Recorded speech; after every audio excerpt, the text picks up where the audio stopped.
One of the things that has been spoken of is a personal income tax rate cut, rationalization, whatever you call it, to sort of put more money in the hands of people, because that could definitely boost consumption. Is that something you're thinking of? One among the many things that we're thinking of. And is it something on which we could see some action, perhaps not now, perhaps in the budget? Then you'll have to wait for the budget.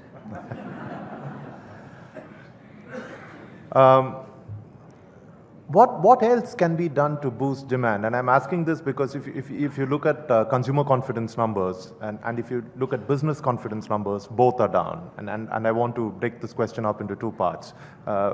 What can be done to boost consumer confidence? Because that's clearly very low. You know, that's the question which I ask everybody who I get to meeting wherever I've been in the last 3 months. It's one thing for the government to think, yes, we know what to do and keep doing that.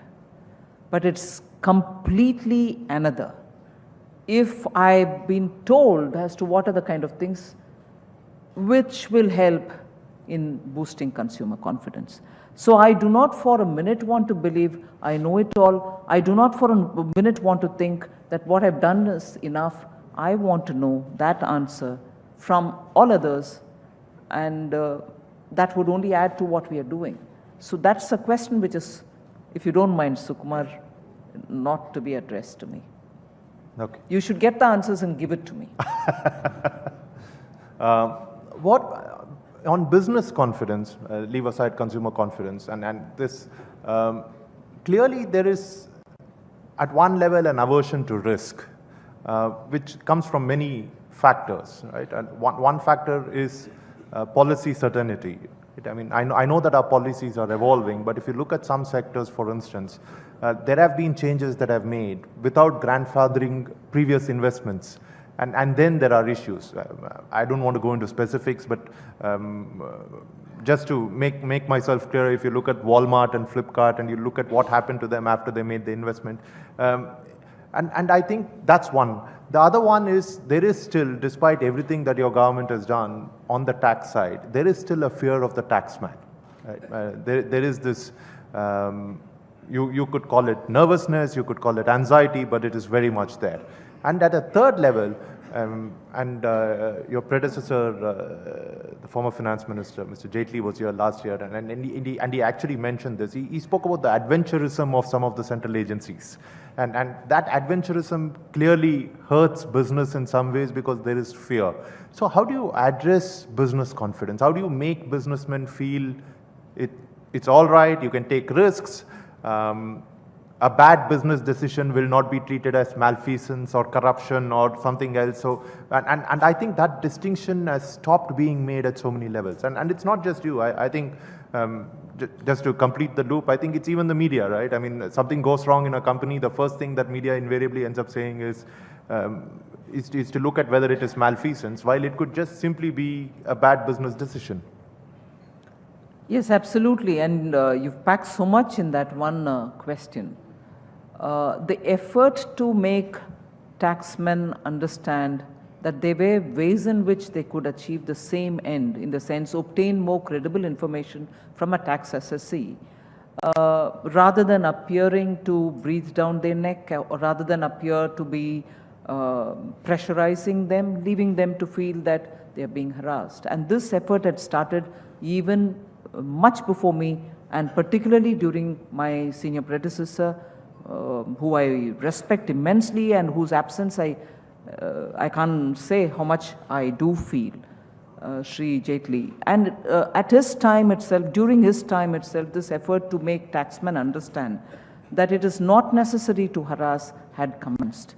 I am duly following it now, literally physically also going over to the different circles and meeting with officials to say, even if you think that the targets which are given to you are something which you won't be able to achieve unless you're going to strain yourself, I'd rather you not strain and you not pressure tax assessees. And that has been happening more than one round, and I shall continue to do that. But not just physically going and appealing to them, but we've now moved that largely to technology. We've moved that largely to say assessees will now be questioned through the system. They can answer to the system, as it were, and if necessary, further questioning or further information requirement will be done on a faceless method. That's already commenced. And we have already received a lot of people who are saying, this is at least giving me some relief. I hope further prosecution and other things are also simplified like this. So we are going on that mode. If it started on the direct taxes, now we have already started extending it even to indirect, the GST related queries. And therefore, that is going to be one way in which we can get out of this fear, because now you'll be so impersonally handling it with only answers to be sent in some form or fashion, rather than have visitors come to your house and knock at your door. So we are removing that element. And even for cases which have been pending for a very long time, I have come up with a scheme that by December 31st, if you just tick some boxes in the inquiry that comes to you, we are willing to settle the cases and get you out of the court, get us out of the court. So that is also the second way. Third is, I think, to a large extent, I would appeal to the assessees that they should feel comfortable to directly approach my office or the Revenue Secretary's office, where we assure you that if you have a problem at the ground level and you're just not able to get out of the situation, without revealing your identity to concerned circles or officers, we shall make sure your problem is addressed. If this is the way in which we are looking at addressing the issue of harassment, in the long run, we want to make sure that the entire taxation structure is simplified. There are no ifs and buts in it.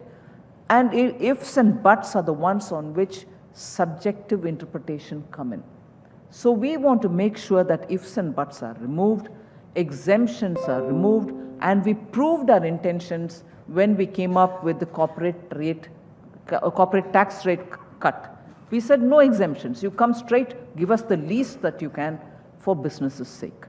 And in that, we also made it sure we are not denying those who are in the exemptions regime. You continue to be there, and once you finish the credit for those exemptions, move on to this one, which has no exemptions to offer. So that will be the philosophy with which every tax is going to be now framed.